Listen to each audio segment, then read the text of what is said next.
sau cái chạy cái tê thả ăn áp sai gì đây rồi hay tập bóng gì tập em đọc liền thì sẽ tập rúi thay nè sai pi liền phình đòi ta lấy nữa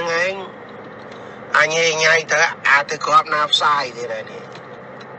thì anh ơi lấy ra mà ra nhung tình mà nhung xua thà nó nếp sai nữa lưng kinh dây phe nhung mà nhỉ bàn tay vì áp cho khảo nhung nhung phe tiết thá bà sân chia miền nạp sai pi liền nó nhung vô với nha phe hai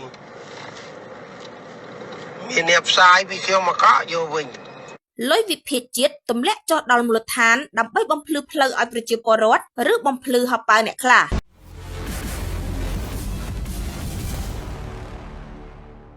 ថ្ងៃនេះខេត្តកំពង់ធំកំពុងផ្ទុះការចាប់អារម្មណ៍ជាថ្មីក្រោយមានការលើកឡើងជុំវិញដំណើរការដេញថ្លៃគម្រោងដំឡើងបង្គោលអំពូលសូឡាចំនួន115ដើមនៅឃុំព្រះដំរីស្រុកស្ទងដែលមានថវិកាប៉ាន់ស្មានជាង115លានរៀលអ្វីដែលធ្វើឲ្យមហាជនងឿងឆ្ងល់មិនមែនដោយសារតែគម្រោងធំឬតូចនោះទេប៉ុន្តែគឺដោយសារតែសំណួរមួយដែលមិនទាន់មានអ្នកឆ្លើយឲ្យច្បាស់តើការដេញថ្លៃនេះពិតជាមានការប្រកួតប្រជែងដោយសេរីនិងដំណាភៀបឬគ្រាន់តែជាការរៀបចំឈុតឆាកឲ្យគ្រប់នីតិវិធីប៉ុណ្ណោះប្រជាពលរដ្ឋនិយាយថាបើថវិកាជាតិមួយកញ្ចប់ត្រូវចំណាយរាប់សិបលានរាប់រយលានរៀលតែការប្រកួតប្រជែងមានតិចតួចហើយតម្លៃធ្លាក់ចុះបន្តិចបន្តួចនោះវាជារឿងដែលស្ថាប័នជំនាញគួរតែយកចិត្តទុកដាក់ពិនិត្យមិនមែនបិទភ្នែកធ្វើមិនឃើញឡើយបងប្អូនអើយលុយគម្រោងមិនមែនជាលុយរបស់អ្នកណាម្នាក់ឡើយវាជាញើសឈាមរបស់ប្រជាពលរដ្ឋជាពន្ធដែលប្រជាពលរដ្ឋបង់ចូលរដ្ឋដើម្បីយកមកអភិវឌ្ឍភូមិឃុំស្រុកនិងខេត្តប៉ុន្តែបើថវិកាទាំងនោះ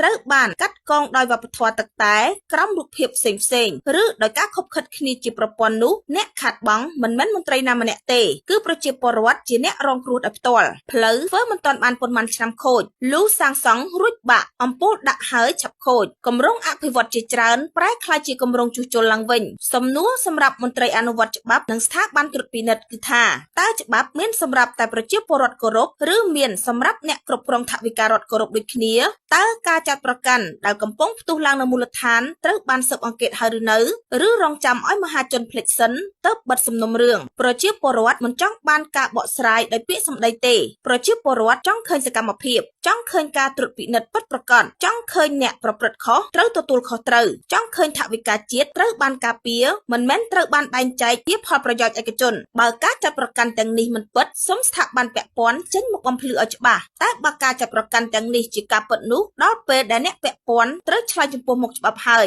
ព្រោះការបាត់បង់ថវិកាជាតិ1រៀលក៏ជាការបាត់បង់ផលប្រយោជន៍របស់ប្រជាពលរដ្ឋម្នាក់ៗដែរថ្ងៃនេះមហាជនមិនត្រឹមតែសួរថាអ្នកណាឈ្នះដេញថ្លៃនោះទេមហាជនកំពុងសួរធំជាងនេះថាតើថវិកាជាតិដែលធ្លាក់មកអភិវឌ្ឍមូលដ្ឋានកំពុងទៅដល់ប្រជាពលរដ្ឋពិតប្រាកដឬកំពុងរលាយបាត់តាមផ្លូវសំណួរនេះមានតែអធិការកិច្ចនិងស្ថាប័នជំនាញប៉ុណ្ណោះដែលអាចផ្ដល់ចម្លើយច្បាស់លាស់ជូនប្រជាពលរដ្ឋបាន